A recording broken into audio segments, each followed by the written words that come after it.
Hello student, कैसे हैं आप सब। उम्मीद करता हूं आप सब अच्छे होंगे, मस्त होंगे, बेहतर होंगे, आपकी पढ़ाई बेहतर चलेगी बच्चों। और आपका जो एग्जाम है 2 मार्च को है एमपी बोर्ड में, सभी बच्चों के लिए, अदर स्टेट के बच्चों के लिए भी काफ़ी हेल्पफुल ये वीडियो है। जैसा बच्चों आप लोगों को मैं यदि आपसे कहना चाहूँ कि 8 अंक आप हिंदी में बहुत आसान तरीके से ले आ सकते हैं। 8 अंक कैसे? जैसे आपका काव्य और गद्य, काव्यांश में आपका 4 अंक, देखो 4 अंक का क्वेश्चन सीधा है, और गद्यांश में भी 4 अंक का क्वेश्चन पूछा जाता है। अब देखो ये जो काव्यांश होता है बच्चों, इसमें से कोई ना कोई एक नया अध्याय होगा और उस अध्याय का नाम आपको पता होना चाहिए, क्योंकि आपको अध्याय का नाम ही पता नहीं तो फिर आप गड़बड़ कर जाओगे।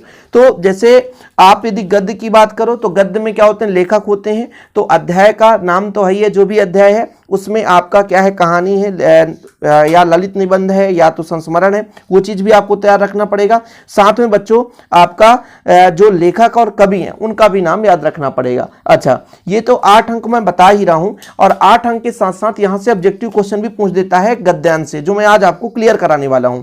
अब भैया ये जो 8 अंक है आपके इस एक पेज से छिपा हुआ है, एक पेज से आप 8 अंक ला सकते हो। कैसे बच्चों? मैंने काव्य खंड की बात कर दी और यहां पे गद्य खंड की बात कर दी, इसका मैं फोटो टेलीग्राम में शेयर भी कर दूंगा। ये गद्य खंड है, ये आपका काव्य खंड और गद्य खंड। इनमें से भैया काव्य खंड जैसे जो भी काव्य खंड है, इसमें से 10 में से 1 हटा है, उसका मैं यहां पे नहीं लिखा हूं। और इनमें से आप जो भी कवि परिचय है उनका कवि का भी नाम। अच्छा, एक चीज और मैं आपको ट्रिक बताऊंगा। जैसे अभी फिलहाल आप देखो, पहला है आत्म परिचय। एक गीत दिन जल्दी जल्दी ढलता है, हरिवंश राय बच्चन जी है। पतंग उड़ा रहे थे कौन? धनवा जी है ना। कविता के बहाने बात सीधी थी पर एक कुंवर नारायण है। कैमरे में बंद अपाहिज रघुवीर सहाय, उषा शमशेर बहादुर सिंह। बादल राग सूर्यकांत त्रिपाठी निराला। कविता बली उत्तरकांड और लक्ष्मण मूर्छा और राम विलाप तुलसीदास जी हैं। रुबैया फिराक गोरखपुरी और छोटा मेरा खेत बगुलों के पंख उमा शंकर जोशी। अब बच्चों गद्य खंड में यदि देखा जाए तो भक्तिन संस्मरणात्मक रेखा चित्र है। अब यहां पर आपको ऑब्जेक्टिव क्वेश्चन कैसे तैयार करना है।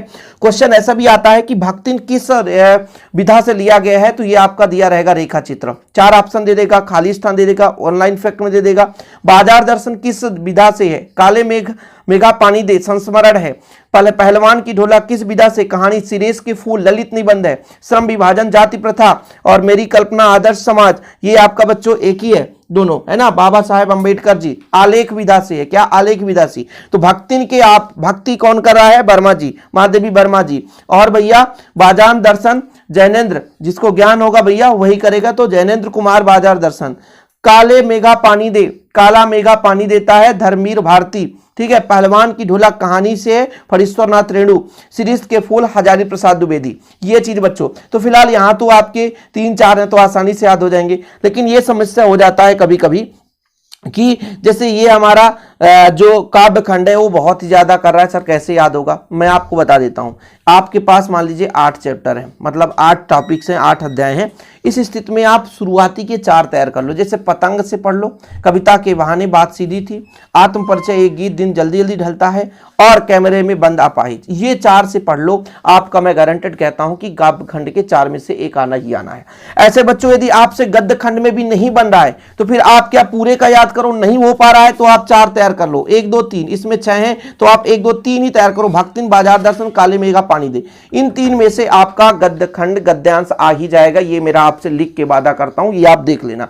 किसी भी मॉडल पेपर में आप देख लो, किसी भी आप पेपर की बात कर लो, ऐसा ही पढ़ा जाता है लास्ट टाइम में। अब आप सोचो कि सर कैसे पढ़े?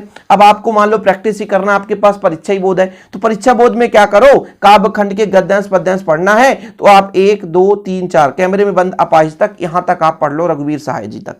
समझ रहे हैं ना? ये आप पढ़ लो बच्चों, ये आप पढ़ लो 4 तक। और यदि आप गद्य खंड की बात करो तो भक्तिन बाजार दर्शन काले मेघा पानी दे, इन 3 चैप्टर से पढ़ लो। आपका गद्यांश और पद्यांश दोनों आ ही जाएगा। लेकिन हाँ बच्चों, यदि आप इसे पूरा तैयार कर लेते हैं, है ना, कि काव्य खंड में कौन कौन से कवि हैं, क्या क्या उन्होंने रचना की, तो ये आपका ऑब्जेक्टिव भी तैयार हो जा रहा है।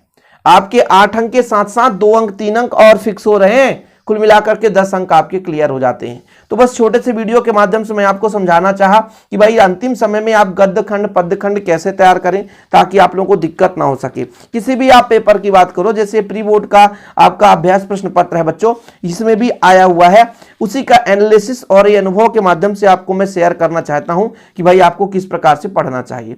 आशा और उम्मीद करता हूं आज का वीडियो पसंद आएगा, पसंद आए तो लाइक करके शेयर कर दें और आपके डिमांड के आधार पर हम वीडियो आपको देते रहेंगे। आपका जो भी डिमांड है प्लीज आप लोग बताइएगा। जय हिंद, वंदे मातरम।